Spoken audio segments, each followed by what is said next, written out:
El diario de Eliseo. Autor Juan José Benítez. Parte 24. Io. Sidón era una ciudad luminosa y próspera. En aquel tiempo sumaba casi 50.000 habitantes, todos paganos. La vida giraba en torno a sus dos puertos, uno al norte, bien resguardado de los vientos, y el segundo, llamado Egipcio, al sur. Las casas, de piedra blanca y madera, vivían en desorden pero en paz. Conté un centenar de tiendas especializadas en dulces. Los había romanos, egipcios, chipriotas, judíos y etruscos. Felipe daba saltos de alegría. Bartolomé nos proporcionó una lección de historia. La ciudad fue fundada 4.000 años atrás sobre un montículo y frente a una isla. Poco a poco ganaron la batalla al mar y crearon los dos puertos mencionados. La riqueza de sus industrias de vidrio, de las tintorerías y sobre todo de los astilleros provocó la codicia de sus vecinos. Y en el año 352 antes de nuestra era, Artajerjes III la cercó, pero los sidonios, lejos de entregarse, incendiaron su ciudad, ocasionando la muerte de 40.000 paisanos. Después llegó Alejandro Magno y, según el oso de Caná, sucedió algo asombroso. Después de meses de asedio, Sidón no se rendía. Entonces, explicó en uno de los paseos, aparecieron en el cielo dos enormes y brillantes escudos volantes. Jesús y los íntimos escuchaban absortos. ¿Sabéis qué pasó?, continuó Bartolomé. Nadie lo sabía. Genial. Los escudos lanzaron un rayo contra las murallas y abrieron un enorme boquete. Por allí entró Alejandro y conquistó la ciudad. El asombro fue general, sobre todo el mío. Los hechos narrados por el oso no sucedieron en Sidón. Se registraron en Tiro, más al sur, y en el año 332 a.C. Pero, ¿qué importaba? También habló de Irán I, el monarca fenicio más famoso, citado en las Sagradas Escrituras, que vendió madera de cedro para la construcción del Templo de Salomón en Jerusalén. Así consta también en los anales de Tiro. Salomón, a cambio de los artesanos y de los árboles, le regaló 20 ciudades. Pero Irán I no aceptó. Este gran rey, según el oso, fue también un aventurero y un explorador como el sabio Filipo. En colaboración con Salomón, preparó un viaje histórico a Ofir, en el Mar Rojo, y habló también de otros importantes reyes fenicios, Tabnit, hijo de Esumanasor I, al que sucedieron Tabarit, Esumanasor II, Bodastar I y Baana, entre otros. Todos engrandecieron Sidón, convirtiéndola en la ciudad más noble y sobresaliente de Fenicia. En realidad, no estábamos ante un país. Fenicia era una sucesión de ciudades-estado, cada una independiente y ligada al resto por el dinero. Al sur de la ciudad, cerca del puerto egipcio, descubrimos una impresionante colina formada por millares de caracolas. La llamaban el Monte de Murice, altura 50 metros. Eran restos de Murex brandaris y de Murex trunculus, unos gasterópodos con espinas y aguijones dispuestos en todas las direcciones y de los que extraían la preciada púrpura. Las tintorerías de Sidón eran renombradas, las había a decenas. Visitamos también los talleres de soplado de vidrio y quedamos maravillados ante la habilidad de aquellos artesanos. Habían logrado el cristal de colores y lo exportaban a todo el mundo conocido. Pero donde el maestro se detuvo más tiempo fue en los astilleros ubicados en el puerto sur. Los sidonios, como casi todos los fenicios, sentían una profunda vocación por el mar e inventaron los barcos con quilla y una forma de bogar que revolucionó la navegación. En lugar de sentar a los remeros mirando hacia la proa, lo hicieron al revés, de cara a la popa. El resultado fue espectacular. El maestro se interesó por infinidad de detalles. Él, como ya fue narrado, trabajó un tiempo en el astillero de los Zebedeo en Nahum. Allí, en el puerto sur, contemplamos barcos de guerra, negros y estilizados, con 2 bancos de remeros, mioparones o embarcaciones marisqueras. Sin velas, barcos mercantes, cortos y anchos, con gran capacidad en sus bodegas y un sólido mástil. Yu disfrutó y discutió lo suyo con los carpinteros de Ribera. Sidón aparecía cercada por murallas de gran porte, entre 25 y 30 metros, y un tupido bosque de palmeras. Allí asistimos, asombrados, a la recogida de dátiles, deliciosos, por parte de monos adiestrados. Subían y bajaban constantemente ante la atenta mirada de los cuidadores, todos egipcios. Previamente las fauces de los mandriles habían sido cerradas con cuerdas y correas. El rabí reía como un niño. Y Tomás, que conocía la ciudad, nos paseó también por los mercados, todos malolientes y ruidosos. En uno vendían sillas, mesas y ataúdes de piedra, curiosamente labrados. Uno de los fenicios se empeñó en tomar las medidas del maestro y obligó al rabí a tumbarse en uno de los sarcófagos. El Galileo no cabía y provocó las risas de propios y extraños. Par 10. Sentí fuego en el vientre. En otro encontramos sedas y telas teñidas con 10 diferentes tipos de púrpura. El maestro se probó una de las túnicas con un gorro cónico a juego. Más risas. Después paseamos por otro mercadillo en el que vendían miles de máscaras de ébano, marfil y bronce procedentes de Biblos, Ugarit y Encomi, Chipre. Las tallas de Samaria eran espléndidas. La diosa Isis con peluca me fascinó. Después nos detuvimos en el zoco destinado únicamente a las navajas de afeitar.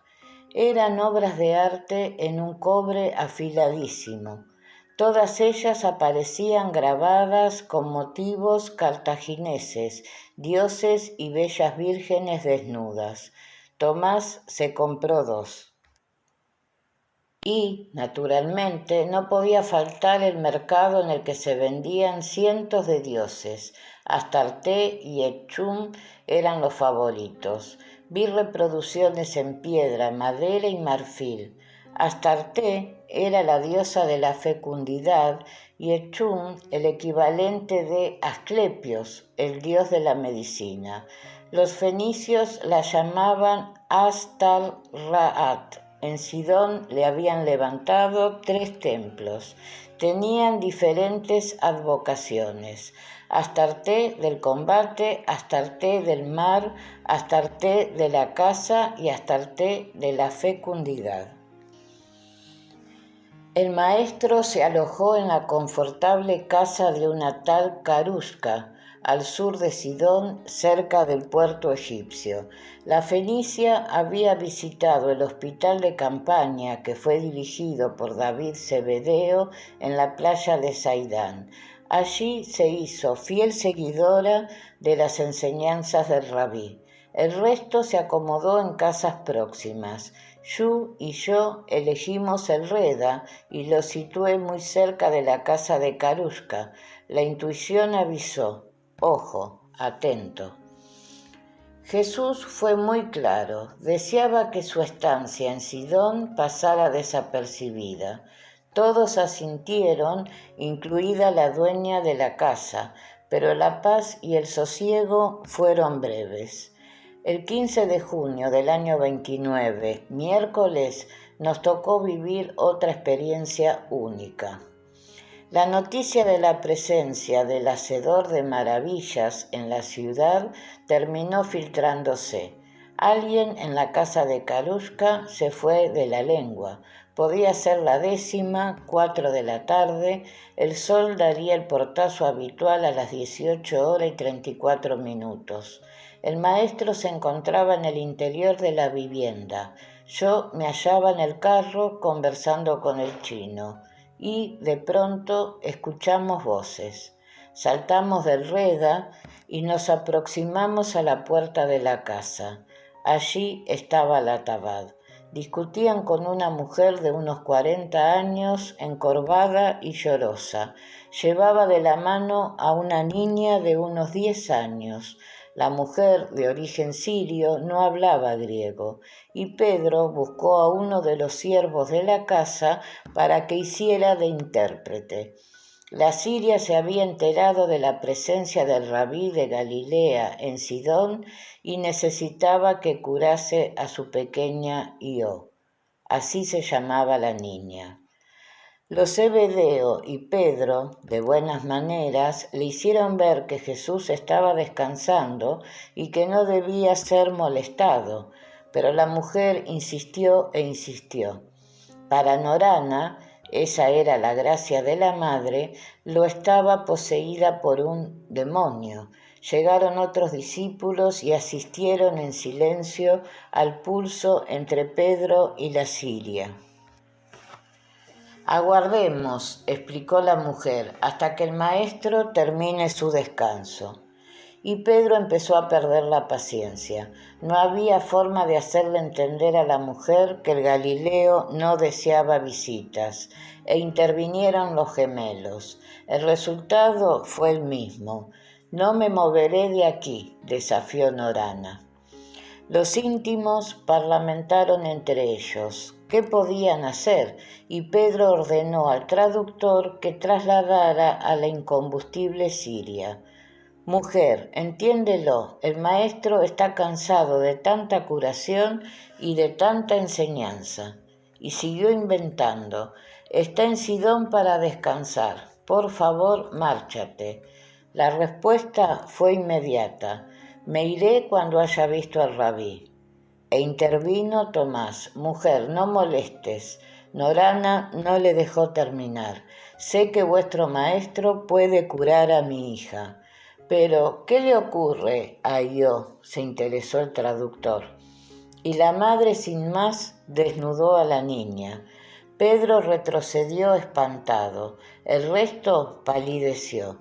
La pequeña carecía de brazos, las manos partían prácticamente del tórax, además sufría convulsiones, posible epilepsia, por eso la siria hablaba de posesión diabólica, y Norana reprochó a Tomás y al resto de los íntimos. Sé de las sanaciones portentosas de Jesús y creo en él, pero ¿qué pasa con vosotros? ¿Os dedicáis a despedir los que buscan su misericordia? ¿Qué clase de discípulos sois? Tomás, avergonzado, se retiró, y habló el celota. Mujer, eres pagana, no es justo que el maestro tome el pan reservado a los hijos de la casa favorita y se lo eche a los perros. Sentí rabia, pero la mujer no se ofendió y replicó. Sí, señor, te comprendo, solo soy un perro a los ojos de los judíos, pero soy un perro creyente y estoy decidida a esperar. Si el rabí mira a mi hija, si solo la mira, ella quedará curada. Y aún tú, buen hombre, no te atreverías a quitar a los perros las migajas que caen de la mesa de los niños. Simón el celota enrojeció y bajó los ojos, y coincidió. En esos momentos lo sufrió una crisis. Cayó al suelo con los ojos en blanco, todo su cuerpo temblaba y convulsionaba. Los discípulos retrocedieron y la madre gritó: «Ahí lo tenéis, mi hija está poseída por un espíritu maléfico. Si vuestra necedad no os conmueve, sí conmoverá al rabí». Según me han dicho, el maestro ama a todos los hombres y mujeres, aunque sean paganos. El intérprete sudaba. «Y yo sí digo», finalizó Norana, «vosotros no sois dignos de ser sus discípulos. No me iré hasta que mi hija esté curada». Lógicamente, alarmados por los gritos, terminaron saliendo la dueña, los criados y, por supuesto, Jesús de Nazaret. La siria, no sé cómo, supo quién era el Galileo y se arrojó a sus pies llorando y suplicando. La niña seguía en plena crisis con la boca llena de espuma. El maestro entonces esquivó a Norana y sin pérdida de tiempo se arrodilló junto a la pequeña e hizo presa en la lengua, evitando así que la mordiera. Y la crisis lentamente fue remitiendo. Jesús, entonces, siempre de rodillas, abrazó a la niña y empezó a cantarle. Era una nana. Todos estábamos desconcertados. ¿Qué pudo ocurrir? ¿Un minuto? Quizás ni eso. El sol se hallaba cerca del ocaso y de pronto el patio se volvió azul. Todo se iluminó con una luz vivísima y celeste. Me dejó ciego durante algunos segundos. Oí gritos. Después, al recuperar la visión, quedé perplejo.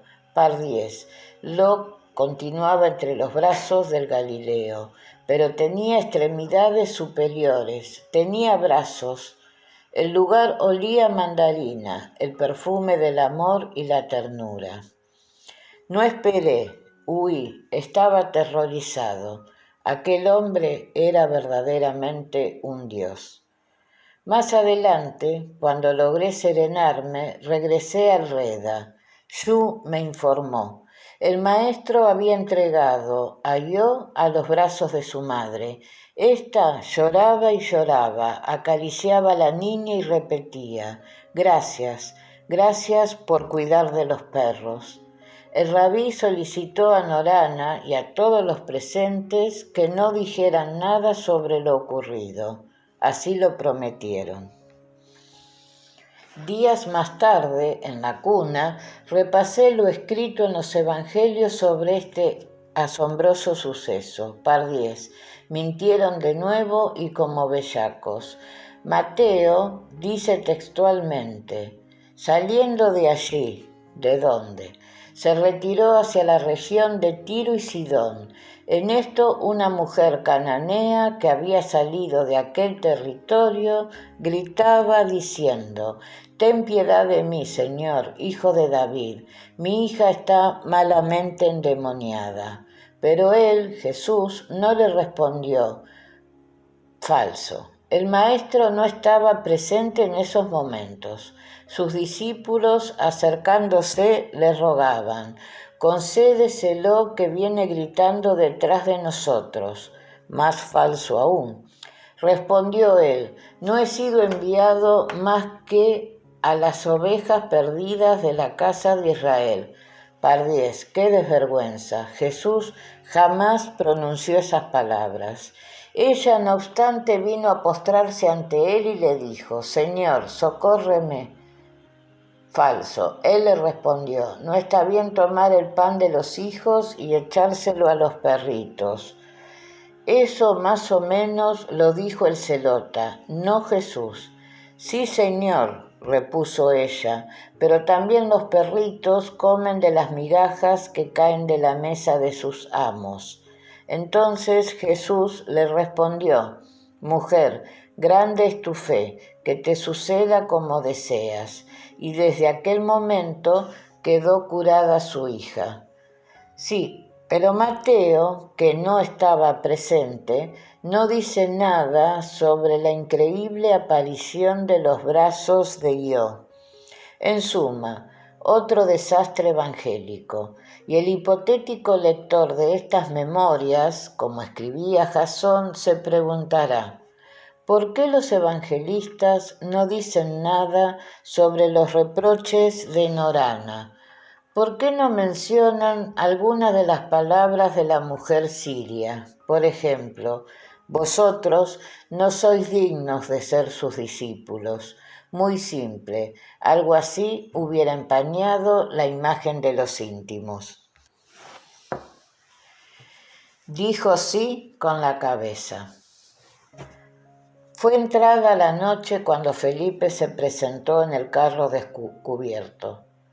Traía dulces idóneos, canastillas a base de almendras picadas y tostadas, miel en abundancia y fresas cortadas en rodajas.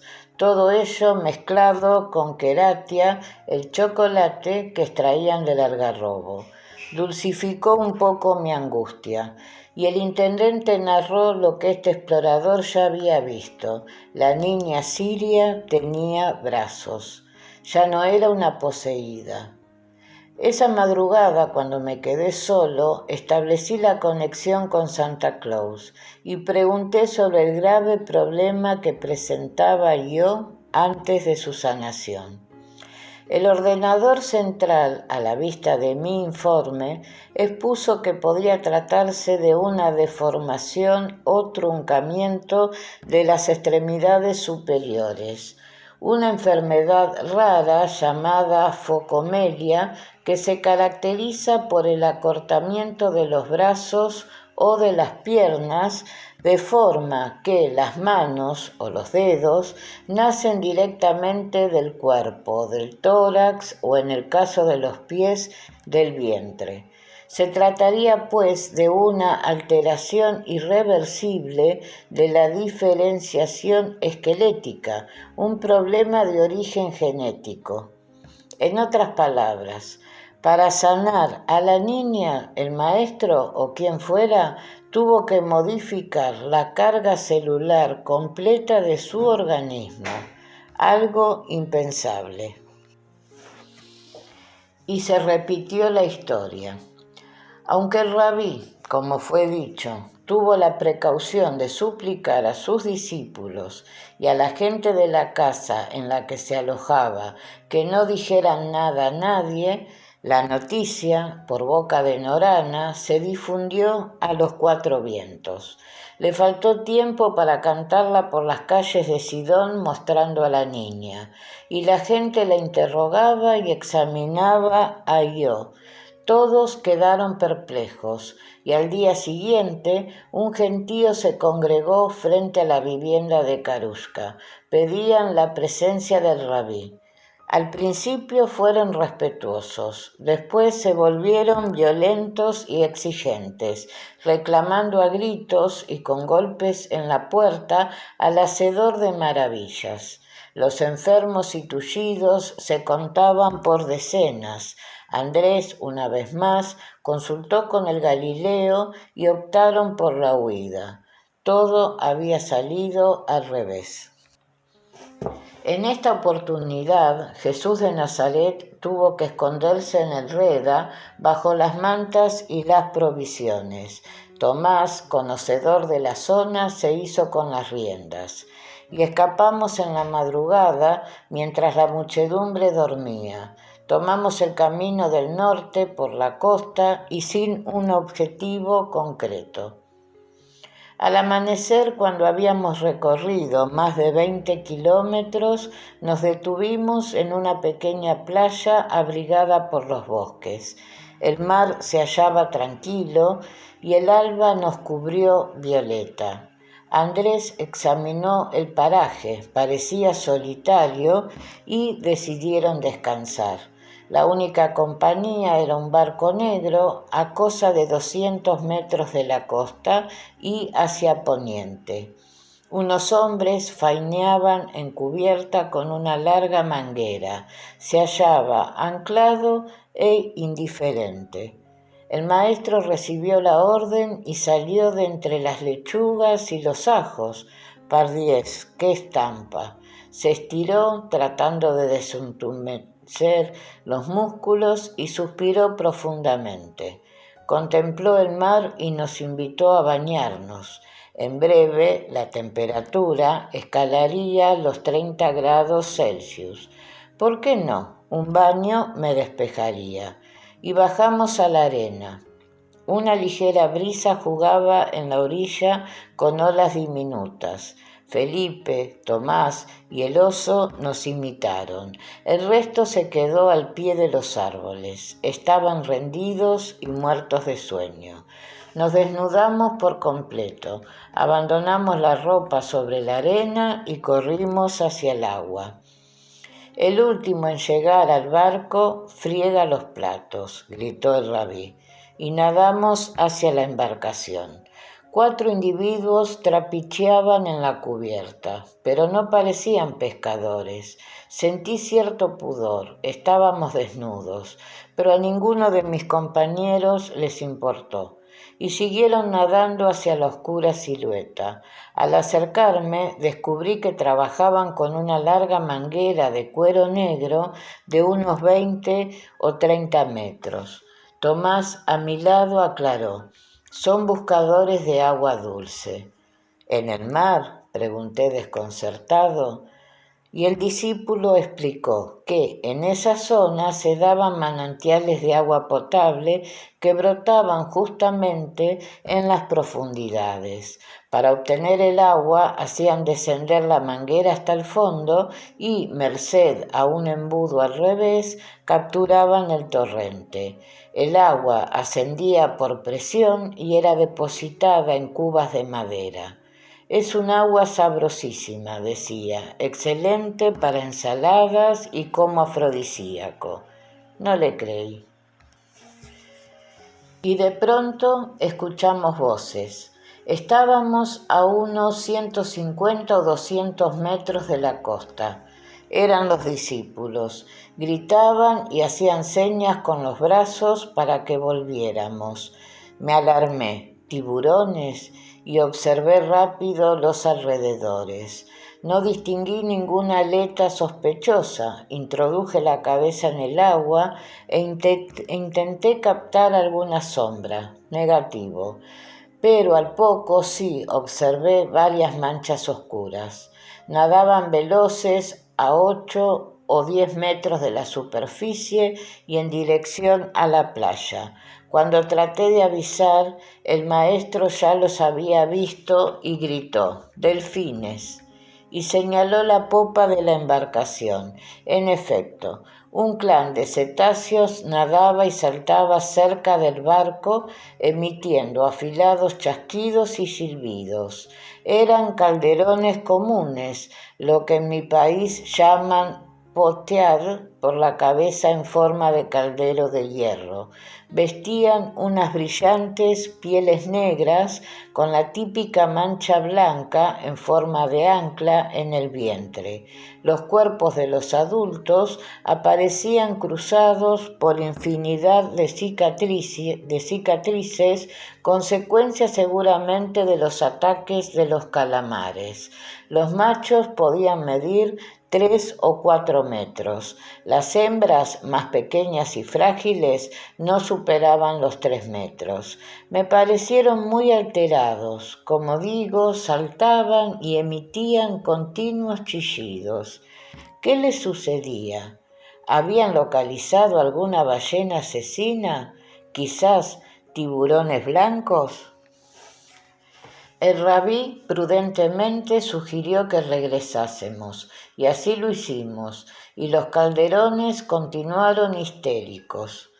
Al ganar la costa comprendimos, una cría de delfín se hallaba varada en la arena y coleteaba con desesperación. Los gemelos trataban de auxiliarla, pero el animal, asustado, no se dejaba. Medía 1,5 metros. Probablemente se había desorientado. El sol empezaba a castigar. Los gemelos acariciaron a la cría y le hablaron con cariño. Uno de ellos procuró aclarar los ojos y el aventador, eliminando la arena que podía obstruirlo. Y varios discípulos se unieron al trabajo de refrescar la piel del pequeño y desesperado Potead. El Galileo comprendió la angustiosa situación del delfín y actuó con diligencia. Ayudado por los gemelos, cargó en sus brazos a la cría y caminaron rápido hacia el mar. Al fondo, la familia de los calderones continuaba dando saltos y lanzando chillidos y chasquidos. Entendí, estaban desesperados. La cría podía morir, sobre todo del susto, y el rabí y los gemelos nadaron hasta 3 o 4 metros de agua. Allí soltaron al pequeño delfín y la cría se perdió veloz hacia los suyos. El clan acudió de inmediato y la arroparon. Jesús y Jacobo y Judas de Alfeo sonrieron felices. Conté entre 20 y 30 delfines. Los hombres del barco, que no habían perdido detalle de la improvisada operación de rescate del delfín varado, empezaron a silbar y a aplaudir a los salvadores. Jesús levantó el brazo izquierdo y correspondió al saludo de los buscadores de agua dulce. Segundos después, cuando el rabí y los gemelos nadaban hacia la playa, sucedió algo para lo que no tengo palabras. Una hembra de delfín, no sé si la madre de la cría perdida, se aproximó a los nadadores y empezó a trazar círculos a su alrededor.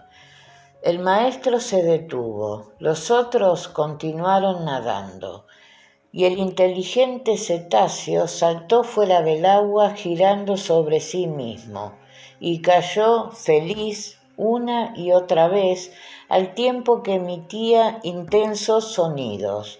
Después nadó hasta el Galileo y dijo sí, con la enorme y brillante cabeza, y repitió el gesto por 3 veces. El Hijo del Hombre acarició al delfín y regresó a la costa. Comprendimos, era la forma del calderón de dar las gracias, y la familia desapareció mar adentro. A Felipe se le saltaron las lágrimas. Belitus. Permanecimos 4 días en la playa de los delfines. Delicioso, nadie nos molestó. Fueron jornadas de descanso, baño, tertulias y reflexión. Felipe y el oso incluso bailaron. Jesús recuperó el buen humor. Una de las charlas fue especialmente atractiva para ellos. Nosotros lo habíamos hablado en el Hermón. El maestro, a pregunta de Andrés, entró en el territorio de los mundos Mat, la vida después de la muerte, y dijo cosas como estas. La muerte es un segundo, incluso menos. La muerte es similar a un sueño y especialmente dulce. Es lo establecido. Nadie regresa. Está prohibido, salvo excepciones, y los que vuelven lo hacen para sembrar la esperanza. Yo también regresaré. La nueva alusión a su muerte no fue entendida. Se miraron incrédulos y el rabí continuó. Cuando despiertes en los templos de resurrección, todo será diferente e igual. Se os concederá un cuerpo físico siempre de vuestro agrado, y se os enseñará dónde estáis y por qué.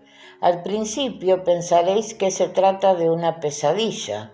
No es así. Allí seréis recibidos por vuestros seres queridos ya fallecidos. Pero atención, allí, en el reino invisible y alado, no hay parentesco, no hay padres, ni esposos, ni hermanos, ni tampoco hijos. El amor allí lo es todo, pero no como en este mundo. En ese reino fantástico no es necesaria la reproducción. Allí no hay sexo, tampoco, os lo dije, no puedo explicaros la naturaleza de ese amor. No existen palabras que lo describan, pero os aseguro que no desearéis retornar. Nadie lo hace. No os preocupéis, vuestra alma y vuestra memoria serán custodiadas después de la muerte. Nadie las tocará. Y al resucitar en los templos de cristal, retornarán a vosotros, y sabréis quiénes sois en verdad. Sabréis que no sois Pedro o Judas o Santiago, sois más que eso, sois príncipes. Ese lugar en el que despertaréis del dulce sueño de la muerte es parecido a este, pero solo parecido. No hay sol, tal como lo conocéis, pero no existe la oscuridad. Hay noche, pero no como la conocéis. Hay comida, pero no como la conocéis. Pesaréis menos y cada vez menos. Y allí recibiréis las primeras instrucciones para abandonar la pesada carga de los vicios que os esclavizaron en esta vida. Será una liberación benéfica. Pasado un tiempo, sin tiempo, atravesaréis la primera frontera sin necesidad de morir por segunda vez. Eso se terminó, solo se muere una vez, y vuestro cuerpo físico será más sutil. Allí, en ese nuevo lugar, aprenderéis a pensar en una sola dirección y comprenderéis lo que hoy os resulta incomprensible. Finalmente, tras casi 600 saltos, llegaréis al final de esa etapa. Entonces, al fin, seréis luz, solo luz, sin cuerpo físico y sin forma humana. Luz, luz que piensa y razona, luz que se desplaza y que puede estar en dos lugares a la vez, y seguiréis la aventura hacia el paraíso, a la búsqueda del Padre Azul. Entendieron a medias. Para mí fueron revelaciones esperanzadoras. Y el 24 de junio del año 29, viernes, proseguimos la marcha hacia el norte, también por la costa. Entramos en numerosas aldeas y ciudades, recuerdo Porfileón, Eldua y Belitus, entre otras. Jesús y Soim y los discípulos y evangelistas se ocuparon de las predicaciones. Hablaron del reino del Padre Azul, el único Dios, y del espléndido futuro que nos aguarda. El éxito fue total. Aquella gente, tan desgraciada como los judíos, necesitaba oír palabras de esperanza.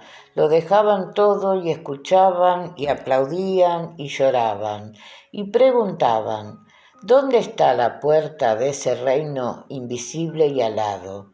Pero los discípulos no sabían responder. En una de aquellas poblaciones, Belitus, fuimos a coincidir con un tipo asombroso. Era mestizo, aparecía cubierto de cicatrices, casi no hablaba, se ganaba la vida de pueblo en pueblo merced a una cualidad, no sé cómo llamarla, excepcional. Cuando lo contemplé en una de las plazas no podía dar crédito. ¿Cuál era el truco? No lo había. El tipo era sencillamente incombustible. Por unas monedas introducía las manos en un caldero con agua hirviendo y las retiraba intactas. Jesús y los íntimos se quedaron con la boca abierta. Después, ante las risitas de algunos que sospechaban de un truco, solicitó a su ayudante, bellísima, que preparara un puchero con aceite caliente. Y así lo hizo. Me acerqué y examiné el aceite de oliva. Era aceite. Al poco alcanzó los 80 o 90 grados. Y, oh sorpresa, el mestizo introdujo las manos en la olla de metal, hizo acopio de un poco de aceite y se lo llevó a la cara lavándola. No gimió ni una sola señal de dolor. Tomás se aproximó al caldero donde humeaba el aceite y aproximó el dedo índice izquierdo. Andrés le advirtió que no lo tocase, pero Tomás, dando por hecho que el mestizo nos engañaba, sonrió prepotente. Al tocar el aceite se abrazó y soltó un grito. Felipe tuvo que intervenir con sus aceites esenciales. Tomás maldecía a la madre del mestizo, pero el espectáculo no quedó ahí. La ayudante prendió una vela y, ante el desconcierto de todos, la colocó en la punta de la nariz del incombustible, y allí la mantuvo durante 2 largos minutos. Pardiez olía a carne quemada, pero no oímos un gemido ni un gesto de dolor. Al retirar la llama, el mestizo sonrió y se mantuvo silencioso y desafiante. Y Tomás, enfadadísimo, parlamentó con el joven fenicio. Le ofreció un denario si aceptaba su proposición.